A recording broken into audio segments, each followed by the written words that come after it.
Hi, intro to macroeconomics students. My name is Michaela Trocki, and today I would like to discuss the 2008 recession.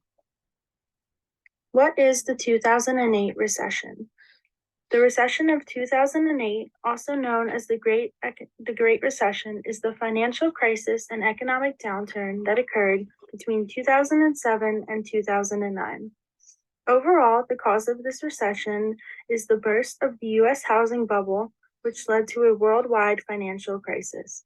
To further explain, losses on mortgage assets caused strain on the United States and global financial markets, which caused the United States to go into a recession. Many large financial institutions collapsed, causing lending markets to freeze. The Federal Reserve stepped in to provide support by implementing various programs to improve financial stability and limit more economic harm. This recession is known to be the worst recession since the Great Depression of the 1930s. Major losses of mortgage-related assets led to strain on the global economy. These losses occurred after a period of expansion within housing construction, credit, and home prices within the U.S. These expansions led to more mortgage borrowing, causing mortgage debt to rise from 61% in 1998 to 97% by 2006. One major factor that contributed to this economic crisis was that high-risk mortgage loans packaged as securities gained popularity and caused a steep decline in housing prices. This resulted in 8 million workers losing their jobs, causing an overall decline in economic growth. In fact, in 2008, economic growth went from 2.7% to 0.4%, and by 2009, it fell to negative 2.4%. Important macroeconomic principles. Keeping in mind the background information on what the Great Recession is and the events that contributed to it, it is important to discuss macroeconomic definitions related to this event. These topics include the 4 phases of the business cycle and unemployment, as they are relevant to the Great Recession. The first topic of importance is the 4 phases of the business. It is crucial to keep these definitions in mind when discussing events like the Great Recession. The first phase is the peak phase. This is when the economy is near or at full employment and the level of real output is very close to an economy's capacity. It is likely that during peak phase, price levels will rise. The next phase is the recession phase. This is the period of decline in total output, income, and employment that lasts a minimum of 6 months. Recessions are known to generate contractions of activity in different areas of the economy, and unemployment typically increases during this phase. The third phase is known as the trough phase. This period can either be shorter or longer and is when output and unemployment rates reach their lowest levels. Finally, we have the expansion phase, which is the period of recovery that occurs after a recession where GDP, or gross domestic product, income, and employment rise. Also, if spending inflates faster than production capacity, the prices of goods and services will rise, which can in turn cause inflation to occur. Many economists prefer to view these phases as fluctuations rather than cycles, considering that each phase does not occur exactly the same and they each vary in severity. So the first graph is important because we can relate it to the business cycle and, more importantly, to gross domestic product.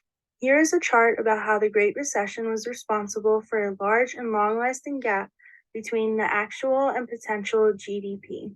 When talking about the business cycle, it is important to consider GDP as it is a measure of economic output. It is also adjusted for inflation, which can occur in the final phase of the business cycle. This graph demonstrates that during the recession in 2008, there was a large and long-lasting gap between actual and potential GDP, which is very unusual. The reason as to why this gap was so large is due to excess unemployment and an inactive production of businesses. The source of this chart explained that while the output gap came to an end in 2017, new estimates show that the level and growth rate of potential GDP are lower than the estimates placed before the Great Recession occurred. As you can see, the gray line shows potential GDP from 2007. The blue line is the current potential GDP, and the red line is the actual GDP. The straight line in the chart represents constant growth rate. The steeper slope demonstrates a higher growth rate. The next topic of importance is unemployment. The U.S. Bureau of Labor Statistics, or the BLS, conducts a survey monthly of 600,000 households in order to determine the unemployed and employed population. They wish to determine who is currently working, who is unemployed but searching for work, those that are unemployed and not looking for work, and so on. The BLS has determined that the U.S. labor force consists of people that are 16 years of age or older and are not institutionalized in prisons or psychiatric wards. They're also separated by whether or not they are employed and if they are searching for job opportunities or not. There are 4 total categories. The first is that those under the age of 16 and people that are institutionalized. This can include children and people who are in prison or psychiatric facilities. These people are considered to be unemployed due to child labor laws or because they are institutionalized. The second category is those not in the labor force. These are non-institutionalized people over the age of 16 that are not currently employed and are not seeking employment opportunities. For example, a stay-at-home parent or a full-time student would be placed within this category. The next category is the employed. These are non-institutionalized people who are over the age of 16 and have job arrangements. Finally, we have the unemployed. These are non-institutionalized people who are over the age of 16 that are not employed, but they are searching for employment opportunities as they wish to work.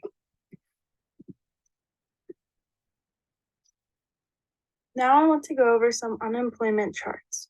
The first graph on the left shows unemployment rates and the employment population ratio between 1974 and 2007. As you can see in this chart, unemployment rates rise drastically during the beginning of a recession. The white blocks on this chart represent recession periods. The other interesting component of this graph is that it shows the employment to population ratio. It moves oppositely to the unemployment rate, but it has a similar pattern. The source of this chart had stated that this ratio has typically risen from 56% in the 1970s to around 64% by 2000. By the time of the Great Recession, this ratio had fallen to 61.4%. This is important to consider as it demonstrates the patterns of the business cycle, as well as demonstrates how high unemployment rates rise when a recession occurs. The second graph on the right also demonstrates unemployment rate and how this rose higher during the Great Recession compared to the previous 2 recessions. As you can see by the title, this chart compares the unemployment rate from the Great Recession to its post-war high. Now we're going to go over the job deficit chart. As previously mentioned, approximately 8 million jobs were lost during this recession. As seen in the chart, job losses reached a deeper deficit compared to previous recessions, meaning it took much longer to return to the levels of pre-recession employment. New jobs were not created until 2010, and it wasn't until 2014 when the economy recovered the 8.7 million jobs that had been lost at the beginning of the recession back in 2007. The final slide is about final observations. To conclude this presentation, there are a couple of important effects that resulted from this recession. This crisis allowed for economic reform to occur in regard to banking and financial regulations. For example, the Dodd-Frank Act of 2010 was created and it ruled that excess risk-taking would be prevented, as well as providing various protections for U.S. citizens to avoid mortgage exploitation, as was witnessed in the Great Recession. Another example would be that the Consumer Financial Protection Bureau and Financial Stability Oversight Council were formed to keep an eye on the banking industry.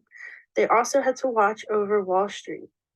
Overall, recessions like the Great Recession allow for policy reforms to be made and for institutions such as the Federal Reserve to learn and plan for future economic events and policies to avoid another similar occurrence.